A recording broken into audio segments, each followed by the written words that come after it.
ரவா கேசரி எப்படி சூப்பராக டக்குன்னு செய்யலான்னு செஞ்சு காட்ட போகிறேன். ஒரு கப் ரவை எடுத்துக்கோங்க. அதுக்கு தேவையான அளவு முந்திரி பருப்பு, கிஸ்மிஸ் பழம் எடுத்துக்கோங்க. கொஞ்சமாக கலர் பொடி எடுத்துக்கோங்க.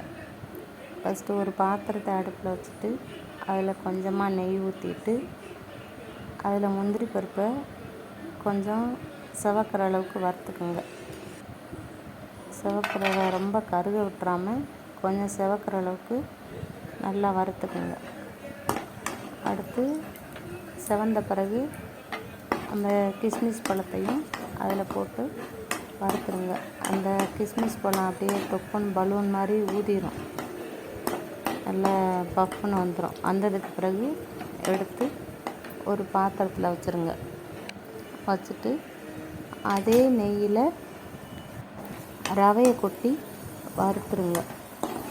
நல்லா கொஞ்சம் பொழு பொழுன்னு வர்ற அளவுக்கு வறுத்துருங்க. ரொம்ப கருக விட்டுறாதீங்க. அதே சமயத்தில் பச்சையாகவும் இறக்கிடக்கூடாது.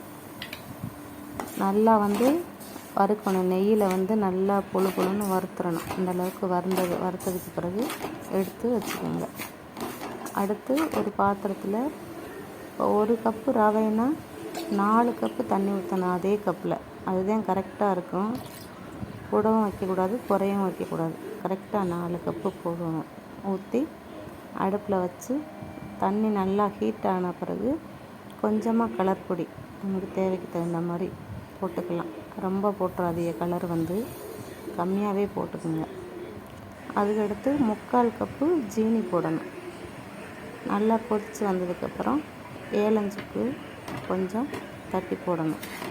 போட்டு நல்லா கொதிச்சுட்ருக்கும்போது அந்த வறுத்த ரவையை எடுத்து அப்படியே ஒரு பக்கம் கொட்டுனா ஒரு பக்கம் கிண்டிகிட்டே இருக்கணும். இல்லைன்னா கெட்டி பட்டுரும், கட்டியாக உருண்டையாக வந்துடும்.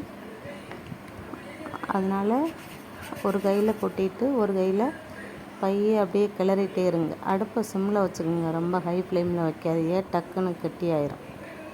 அதனால் சிம்மில் வச்சுட்டு நல்லா கிளறினீங்கன்னா இந்த மாதிரி நல்லா கட்டி போடாமல் வந்துடும்.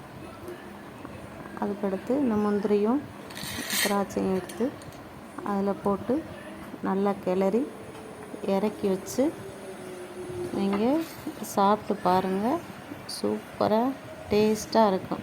எல்லாமே கரெக்டான அளவில் நல்லா வந்திருக்கும்.